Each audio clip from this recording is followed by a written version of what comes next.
20% DA বৃদ্ধি করা হয়েছে, টোটাল 38%, মানে এক ধাক্কায় 20%। আর আগের সরকার কি বলতো, ঘেউ ঘেউ করবেন না, আগের মুখ্যমন্ত্রী বলতো। আমরা সম্মানীয় শিক্ষক শিক্ষিকাদেরকে হাত জোর করে বলছি যে আমরা 20% পেরেছি এবং আপনাদের সহযোগিতা করে। এখনো কেন্দ্রের সঙ্গে 22% ফারাক রয়েছে, ওই জন্য হাত জোর করে বলছি যে আমরা একবারে 20% বাড়ালাম, আরো একটু সময় দিন, আমাদের সদিচ্ছার অভাব নেই। আমাদের রাজ্য সরকার 8 লক্ষ কোটি টাকা ঋণ করে গেছে, সেটাও তো বুঝতে হবে আগে রাজ্য সরকারগুলো।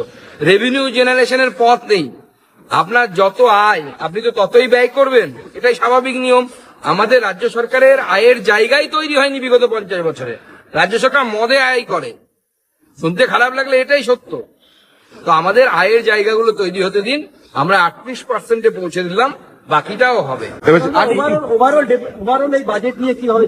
ঐতিহাসিক বাজেট, এবং আমি যে কথাটা বললাম যে পশ্চিমবঙ্গ অন্যান্য রাজ্যের তুলনায় বিগত 50 বছরে বামফ্রন্টের সময় এবং তারপরে তৃণমূল কংগ্রেসের আমলে যে পিছিয়ে যাওয়ার কাজটা হয়েছে, সেখান থেকে আমরা এই গর্ত ভরতে শুরু করলাম। এই বাজেটের মধ্য দিয়ে সেই গর্ত, খাদ যাকে বলি আমরা, সেই খাদ ভর্তি করার কাজ শুরু হলো। ভরাট হোক, তারপরে পশ্চিমবঙ্গ ভারতবর্ষের 1 নম্বর রাজ্যের দিকে আমরা দৌড়ব। মাননীয় মুখ্যমন্ত্রী শুভেন্দু অধিকারী মহাশয়কে সেজন্য অসংখ্য ধন্যবাদ জানাই।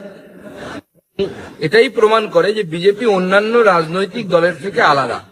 আমাদের সরকার হওয়ার পর এই প্রথমবার এত গুরুত্বপূর্ণ মন্ত্রক এবং এতজন মন্ত্রী উত্তরবঙ্গ থেকে আমরা পেয়েছি, আপনারা পেয়েছেন। এবং শুধু তাই নয়, তার সাথে বাজেটেও যথেষ্ট পরিমাণ বরাদ্দ রাখা হয়েছে।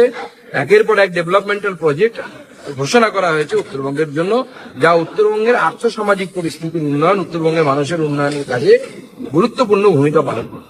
পুরসভা বিমানবন্দর, বালুরঘাট বিমানবন্দর হচ্ছে, পুরসভা হচ্ছে, শিব মন্দিরে, গোটা উত্তরবঙ্গে যে হারে নির্দেশ করা, আগামী দিনে উত্তরবঙ্গে উন্নয়নের বিকাশ হচ্ছে। দেখুন, এয়ারপোর্ট দরকার উত্তরবঙ্গে বহু জায়গা আছে যেখানে মিউনিসিপ্যালিটি হয়নি, হওয়া দরকার, কারণ সেখানকার মানুষের পরিষেবা দরকার। সে গাজল থেকে শুরু করে, চাচল থেকে শুরু করে, শিব মন্দির থেকে শুরু করে বহু জায়গা আছে যেগুলো বছরের পর বছর উন্নয়ন থেকে দূরে থেকেছে।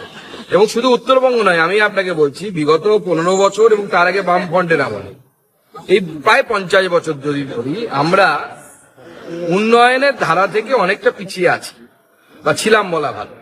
সেখান থেকে এই গ্যাপ পূরণ করার জন্য ভারতীয় জনতা পার্টির সরকারকে বিদ্যুৎ গতিতে এগোনো প্রয়োজন, এবং আমাদের সরকার সেই গতিতেই এগোচ্ছে যেটা প্রয়োজন। কারণ আপনি যখন পিছিয়ে পড়েছেন, আপনাকে তো জোরে দৌড়তে হবে অন্যদেরকে ধরার জন্য, তারপর অন্যদের থেকে এগোতে হবে। আদিবাসীদের শিক্ষার মান বাড়ানোর জন্য ঝাড়গ্রামে একটি ট্রাইবাল ইউনিভার্সিটি প্রপোজাল করা হয়েছে, এবং এটা খুব গুরুত্বপূর্ণ একটা উদ্যোগ বলে আমার মনে হয়।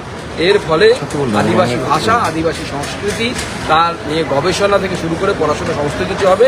আদিবাসী সমাজ তার নিজের কৃষ্টি, নিজের সংস্কৃতিকে ধরে রাখতে পারে।